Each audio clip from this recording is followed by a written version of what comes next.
And welcome back to A Chapter a Day. Keeps the devil away. I'm Pastor Plek, along with Pastor Holland, and we are talking Matthew chapter 2. Pastor Holland, let's talk about some observations you are making in the text. Okay, so I was going to, introduce the Bible study method of the quadriga. Ooh, I can't wait. Brought up in the intro episode. And so it's, this kind of like a fourfold method of looking at four different perspectives of the literal, the allegorical, and then the tropological, which is a really weird word that nobody uses, but it means like the moral. Yeah. And then the anagogical, looking ahead to like the return of Christ and new heavens and new earth. And so this is like a medieval method of Bible study. I liked your reading glasses. Yeah, okay. So I was going to say maybe a simpler way to think about this, though, is reading glasses, microscope, mirror, and telescope.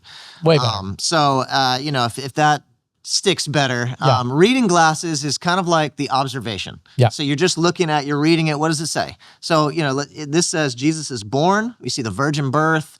We see them flee, and then we see them return and kind of settle in Nazareth. And so that's like an observation of just like, here's what's happening.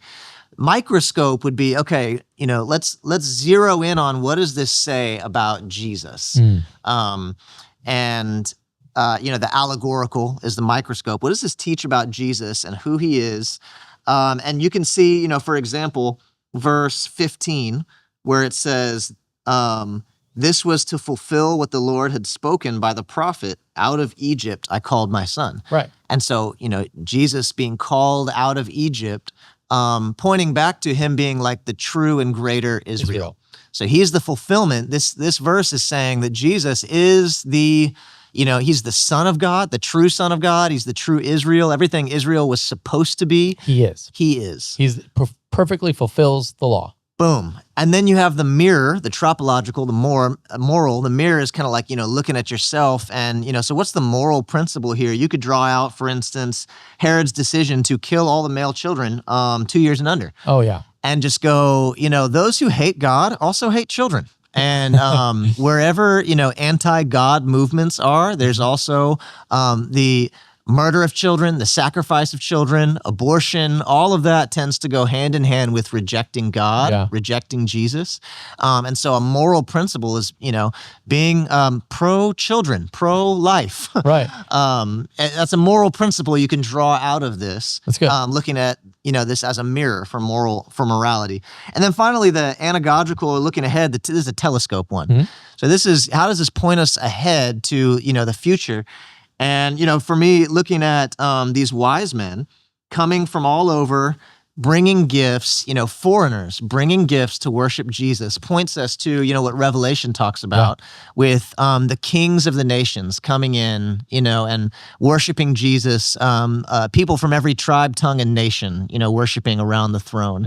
And we get to see a little glimpse of that with these wise men coming at the birth of Jesus. Yeah, one of the things I love that, just from my observational standpoint, I really appreciate how the Magi bring these gifts, which represent like this crazy, like he's a king, and like maybe to look into the future towards his burial, but like it's a lot of wealth that they delivered to him.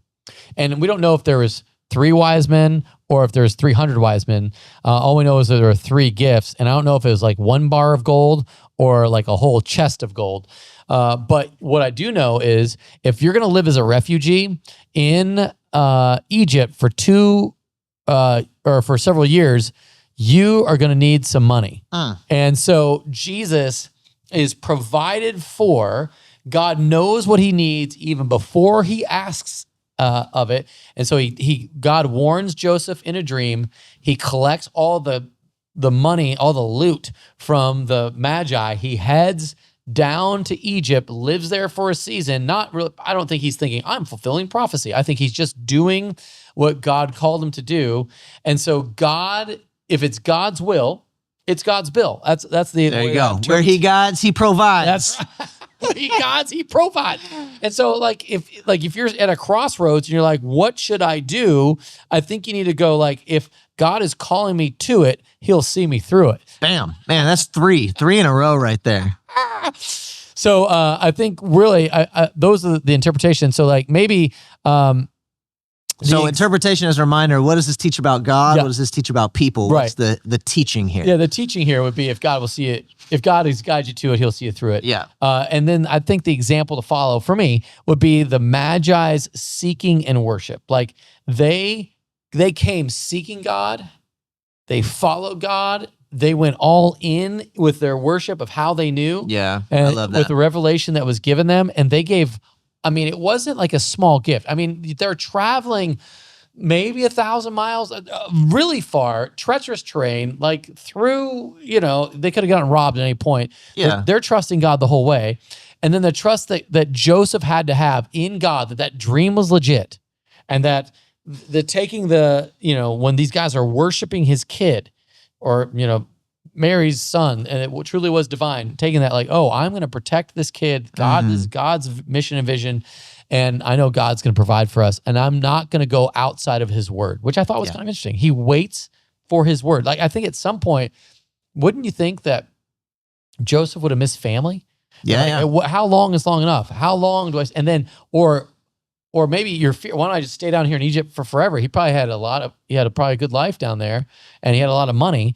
And now he's going to move the whole family back up to Nazareth so he could be a Nazarene. Kind of wild. It's good. For me, example to follow, going a little abstract here. Okay, you are a little abstract. The star. Nice. The star led them to Jesus. You're talking about the Magi and their commitment to follow, but the star, it's abstract. It's not like a person.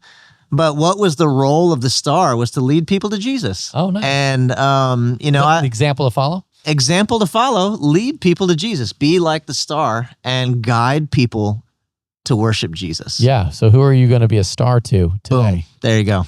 Hey, thanks so much for watching. We'll see you tomorrow on A Chapter a Day.